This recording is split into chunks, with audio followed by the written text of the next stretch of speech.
Hello everyone, welcome to back my YouTube channel learn with me classes. तो आज हम आपके लिए लेकर आए हैं static GK for Delhi police. इससे रिलेटेड आपको पूरे हम 20 क्वेश्चन करवाएंगे। यदि आप किसी भी एग्जाम की प्रिपरेशन करें, जैसा कि दिल्ली पुलिस हो गया, यूपी पुलिस हो गया, एमटीएस, एसएससी, जीडी, सीएचएसएल, किसी भी एग्जाम की प्रिपरेशन कर रहे हैं तो सेशन आपके लिए बहुत ही इंपॉर्टेंट होगा, क्योंकि हम पार्ट 1 से स्टार्ट कर रहे हैं। बेसिक से एकदम जितने भी क्वेश्चन है सारे के सारे प्रीवियस ईयर क्वेश्चन है। और जैसा कि आप सभी को पता है, दिल्ली पुलिस की हमारा जो एग्जाम डेट है 14 नवंबर से स्टार्ट हो रहा है पेपर हमारा। और सबसे ज़्यादा दिल्ली पुलिस में वेटेज हमारा जीके, जीएस, करंट अफेयर का रहता है, क्योंकि इसमें पूरे 50 क्वेश्चन पूछे जाते हैं 100 क्वेश्चन में से।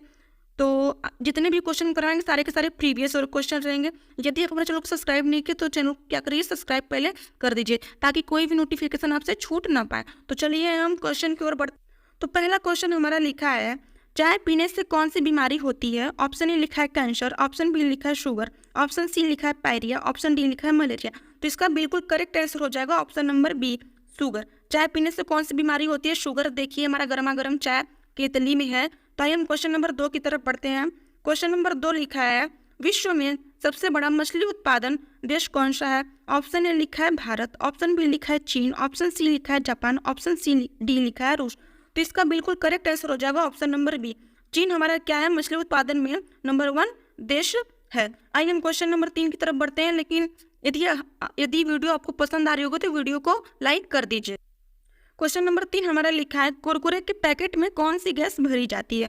देखिए ऑप्शन ए लिखा है हीलियम, ऑप्शन बी लिखा है नाइट्रोजन, ऑप्शन सी लिखा है ऑक्सीजन, ऑप्शन डी लिखा है आर्गन। तो इसका बिल्कुल करेक्ट आंसर हो जाएगा ऑप्शन नंबर बी। क्या कुरकुरे का जो हमारा पैकेट रहता है उसमें नाइट्रोजन गैस भरी जाती है। देखिए नाइट्रोजन का सिंबल होता है एन और इसका परमाणु क्रमांक होता है 7।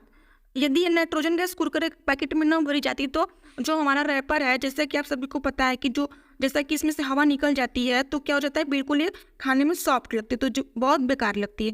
तो इसलिए इसमें कौन सी गैस भरी जाती है? नाइट्रोजन गैस भरी जाती है, यानी कि ऑप्शन बी बिल्कुल करेक्ट है। आइए हम क्वेश्चन नंबर 4 की तरफ पढ़ते हैं। देखिए क्वेश्चन नंबर 4 हमारा क्या बोल रहा है, भारत की सबसे ऊंची मीनार कौन सी है? ऑप्शन ए लिखा है चार मीनार, ऑप्शन बी लिखा है झूलता मीनार, ऑप्शन सी लिखा है शहीदी मीनार, ऑप्शन डी लिखा है कुतुब मीनार। तो इसका बिल्कुल करेक्ट आंसर हो जाएगा ऑप्शन नंबर डी, क्या, कुतुब मीनार। देखिए कुतुब मीनार में कितने फ्लोर होते हैं? 1 2 3 4 5, देख रहे हैं 5 फ्लोर है। इसमें से यहाँ तक देखिए हमारे कुतुबुद्दीन ऐबक ने बनवाया था। और ये जो 4 फ्लोर है ये हमारे इल्तुतमिश ने बनवाया था, जो कि रजिया सुल्तान की बेटी थी। इल्तुतमिश ने बनवाया था इसको, जो ऊपर का टॉप 4 फ्लोर है। आइए हम क्वेश्चन नंबर 5 की तरफ पढ़ते हैं।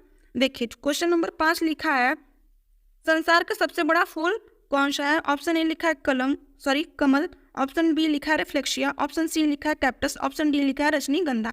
तो इसका बिल्कुल करेक्ट आंसर हो जाएगा ऑप्शन नंबर बी, क्या, रिफ्लेक्शिया, क्या संसार का सबसे बड़ा फूल। देखिए एक बच्चा यहाँ पर है, जितना बड़ा ये बच्चा है ना उतना बड़ा ये फूल होता है। ये बच्चा क्या कर रहा है, इसमें हाथ डाल रहा है, ये हमारा फूल है रिफ्लेक्शिया।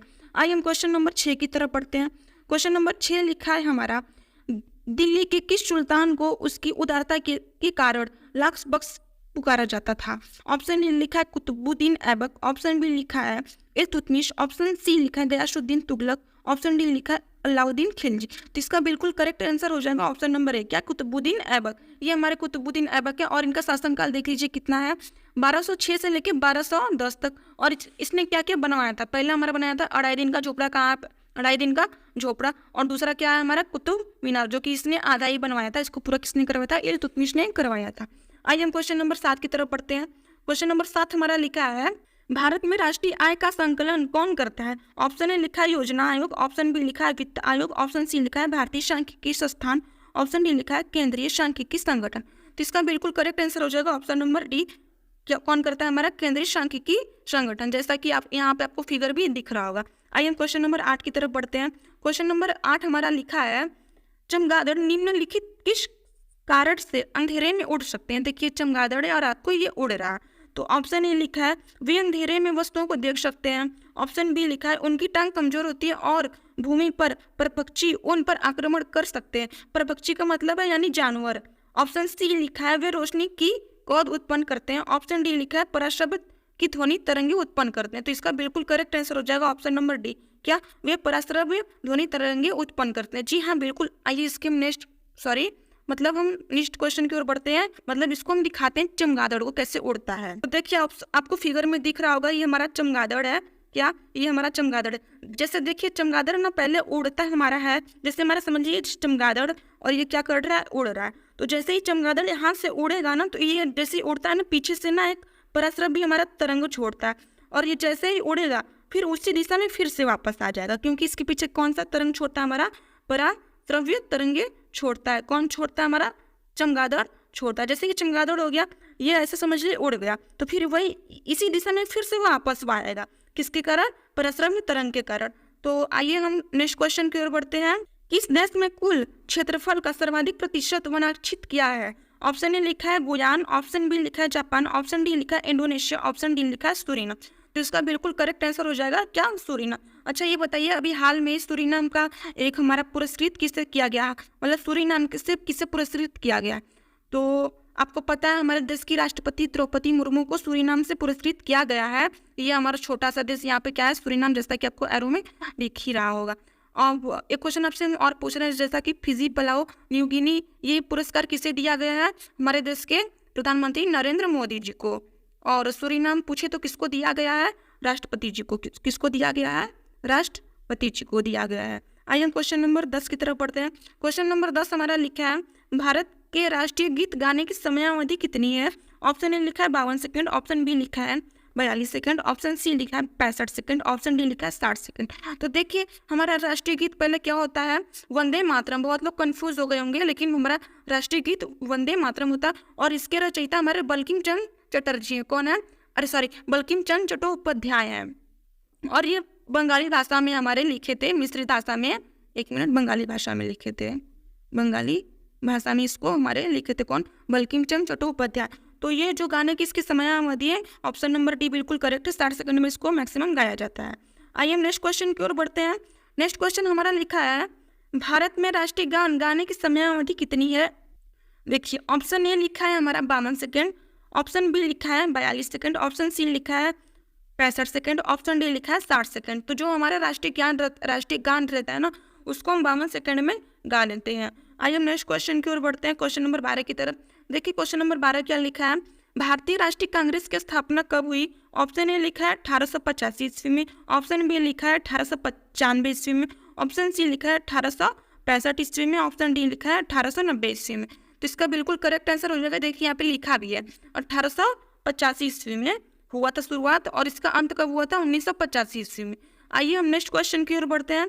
देखिए क्वेश्चन नंबर 13 हमारा क्या बोल रहा है, निम्नलिखित युगों में से सिंधु सभ्यता किस युग में पड़ती है? ऑप्शन ए लिखा है ऐतिहासिक काल में, ऑप्शन बी लिखा है प्रागैतिहासिक काल में, ऑप्शन सी लिखा है ऐतिहासिक काल, देखिए दोनों रिपीट हो चुका है, ऑप्शन डी लिखा है आदि ऐतिहासिक काल। तो इसका बिल्कुल करेक्ट आंसर हो जाएगा ऑप्शन नंबर बी, कौन सा, प्रागैतिहासिक काल। तो देखिए आपको फिगर में दिख रहा होगा। अच्छा ये बताइए ये क्या चीज़ है? जैसा कि आप सभी को पता है, ये हमारा सबसे बड़ा वहाँ का अन्नागार यानी कि स्नान घर जिसको हम बोलते हैं। जैसा कि इस टाइम में क्या होता है, स्विमिंग पूल था, तो उस टाइम में क्या होता था, हमारा अन्नागार। ये उस टाइम का समझ लें मॉडर्न अन्नागार था। आइए हम क्वेश्चन नंबर 14 की तरफ पढ़ते हैं, 14 बोले तो। देखिए क्वेश्चन नंबर हमारा 14 क्या बोल रहा है, भारतीय संविधान में कुल अधिकारों का वर्णन किस भाग में किया गया है? ऑप्शन ए लिखा है भाग 2, ऑप्शन बी लिखा है भाग 3, ऑप्शन सी लिखा है भाग 4, ऑप्शन डी लिखा है भाग 5। तो इसका बिल्कुल करेक्ट आंसर हो जाएगा ऑप्शन नंबर भाग 3। आर्टिकल 12 रहेगा क्या, इधर हम लिखते रहे हैं, आर्टिकल कौन सा रहेगा, आर्टिकल 12 रहेगा, भाग 3 रहेगा, उसमें किसका वर्णन किया गया, मूल अधिकारों का वर्णन किया गया है। आइए हम क्वेश्चन नंबर 15 की तरफ बढ़ते हैं। क्वेश्चन नंबर हमारा 15 बोल रहा है, भारत के कितने राज्य बांग्लादेश की सीमा से लगते हैं? बोल रहा है भारत के कितने राज्य जो बांग्लादेश के साथ सीमा साझा करते हैं यानी लगाते हैं। तो देखिए ऑप्शन ए लिखा है 5 राज्य, ऑप्शन बी लिखा है 6 राज्य, ऑप्शन सी लिखा है 7 राज्य, ऑप्शन डी लिखा है 8 राज्य। तो इसका बिल्कुल करेक्ट आंसर हो जाएगा ऑप्शन नंबर ए, 5 राज्य हमारे कौन कौन से लगते हैं। देखिए पहला हो गया हमारा असम, दूसरा हो गया हमारा पश्चिम बंगाल, तीसरा हो गया हमारा मिजोरम, यहाँ पे हम लिख दे रहे हैं, तीसरा हो गया हमारा मिजोरम, चौथा हो गया हमारा मेघालय, और सबसे लास्ट हमारा हो गया क्या, त्रिपुरा। कितने साझा करते हैं, 5 लगते हैं, कौन कौन से, असम, पश्चिम बंगाल, मिजोरम, मेघालय, त्रिपुरा। आइए हम क्वेश्चन नंबर 16 की तरफ पढ़ते हैं। क्वेश्चन नंबर 16 लिखा है हमारा, जियो और जीने दो किसका नारा है? Option A Mahatma Gandhi, option B Subhash Chandra Bose, option C Mahavir Swami, option D Bhagat Singh. तो जियो और जीने दो का नारा हमारा कौन सा लगवाया था? ऑप्शन नंबर सी बिल्कुल क्या करेक्ट है, महावीर स्वामी। जैसा कि आप सभी को फिगर में भी दिख रहे होंगे, ये अपना आसन मुद्रा में बैठे हुए हैं। आइए हम 17वें क्वेश्चन की ओर बढ़ते हैं। 17वां क्वेश्चन हमारा लिखा है, विद्युत बल्ब के अंदर कौन सी गैस भरी जाती है? देखिए यहाँ पे हम 2 फिगर इसलिए लगाए हैं क्योंकि ये आपकी खोपड़ी की बल्ब जलाती है और ये असली वाला बल्ब है।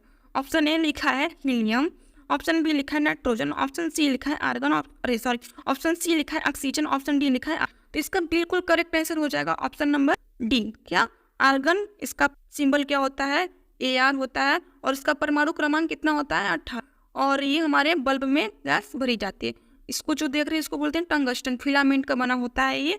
आइए क्वेश्चन नंबर हम 18 की तरफ बढ़ते हैं। क्वेश्चन नंबर हमारा 18 लिखा है, लाल नदी किस देश में बहती है? ऑप्शन ए लिखा है भारत, ऑप्शन बी लिखा है चीन, ऑप्शन सी लिखा है वियतनाम, ऑप्शन डी लिखा है मलेशिया।